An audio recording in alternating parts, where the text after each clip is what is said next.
egoazan, batez be emakumeak zira langileak eta manipulatzen zuten radioa. Garai horretan, claro, radioa zekiten hainbeste kutsatu alzuenik edo, eta claro, zer gertatu zen, claro, manejatzen zuten radioa, eskuekin, babesik gabe, eta orduan hortik etorri ziren, hainbat gaizotasun, eta emakume horiek gero egin zutena izan zen salatu enpresa, eta horren bitartez, emakume horiek egin zuten borroka horren bitartez, gero Estatu Batuetako langileen baldintzak asko hobetu ziren. Orduan, asko zordotziegu emakume horiei, egindako lanagatik, zoritxarrez, gaixotasunen bitartez eta, baina, egia esan lortu zuten horre langileen eskubideak hobetzea. Asko eskertuko genizueke ere, zuk akorde batzuk jotuko bazinu, jakitarra ekarri dozula. Elektrikoa, baina atorniaz gaur makarrilla, elektrikoarekin, apur bat. Oso abesti polita da.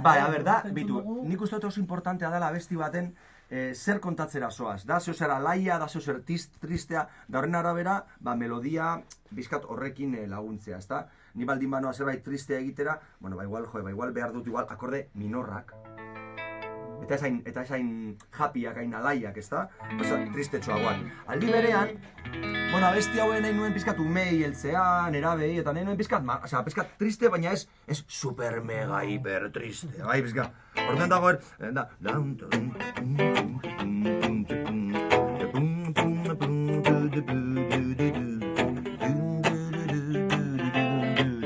orduan nik uste dut gakoa dala, kasu honetan ematea ritmo bat, apurtxo bat, kasu honetan hau gertatu zen fabrika baten, orduan fabrikaren monotonia hori, ritmo hori ere azaltzea, kantan agertzen da erloju bat, tik-tak, tik-tak, tik-tak, tik-tak, tik-tak, tik-tak, tik-tak, tik-tak. Eta hor, kontestu horrekin kontatzea historia aldarrikatzaile hori, aldi berean triste hori, eta pizkat erritmo, esango dugu erdi tragiko honekin. Oso kanta polita da, gainera, Eskerrik asko. piztu emakume honen energia antzeslanean, ikusten da, abestia agertzen da.